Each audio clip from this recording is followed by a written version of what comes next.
After the Valley of the Kings, we headed to the Mortuary Temple of Hatshepsut. It dates to the 18th dynasty and is aligned with the winter solstice sunrise.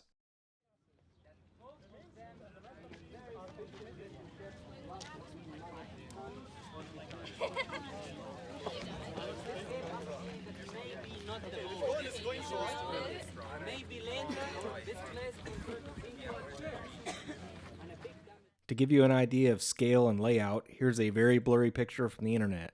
You have the first court with colonnades, second court with colonnades and 2 spare part areas, Hathor Chapel, Chapel of Anubis, upper colonnade with more side chapels, the sanctuary, and then some ruins to the side of the temple. From what I've read, excavations started in the 1890s and the restoration reconstruction mostly took place in the 1990s. As we approached the temple, I noticed the surrounding terrain was full of rock-cut tombs. These two looked especially interesting. The temple is located at the base of a cliff, and on the other side of that formation is the Valley of the Kings. Is this a rock-cut tomb, or is there a subterranean tunnel system at the site? The size of the ramps is deceiving from a distance, but they are massive. No time was spent exploring the first court. Instead, we ascended the first ramp and made a beeline through the second court to the Hathor Chapel. Some repair work was taking place, and I was surprised to see such small blocks used in the foundation. This section appears to be modern concrete. This area had a lot of building material variation. Large and medium blocks, smaller mud brick, and this looks like a rubble wall.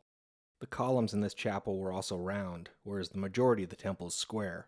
A side view of the second court reveals what appear to be decorative casing stones. The front colonnades on this level are 2 rows of square columns, lintels, and the familiar cove detail.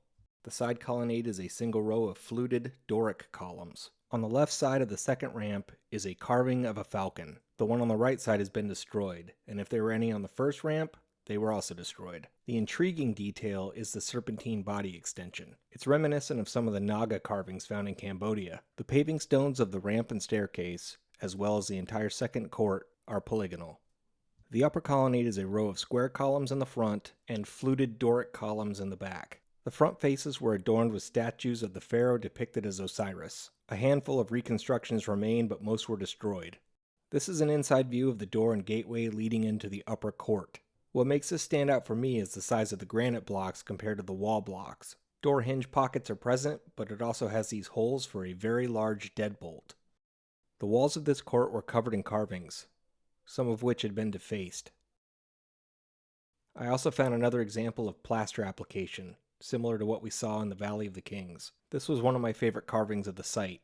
It's the Wa scepter, Jed pillar, and the Ankh, and we're told this hieroglyph says Stargate.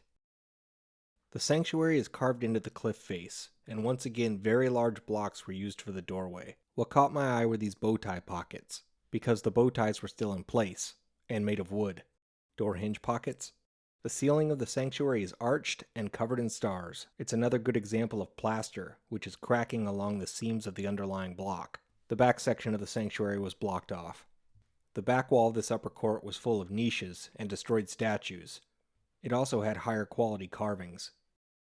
This side wall had some lower quality carvings of people apparently doing yoga. This side chamber is labeled as a sun court and altar. Make a mental note of this hole. It has a staircase on one side, cove detail, corner beading, and then whatever's in this hole. What is this thing built on top of? The flooring in this area is also extremely weathered. On our way out, I snapped a few more pictures, visited the spare parts bins, and took one long last look at the temple. Our next quick stop was the Colossi of Memnon. You can clearly see the footprint of a temple which no longer exists. What does exist are 2 massive stone statues of Pharaoh Amenhotep III. The one on the left's in pretty bad shape, and the one on the right has been rebuilt.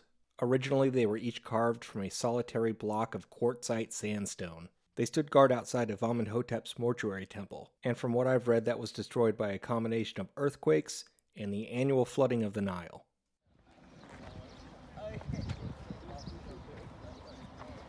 Colossi of Memnon.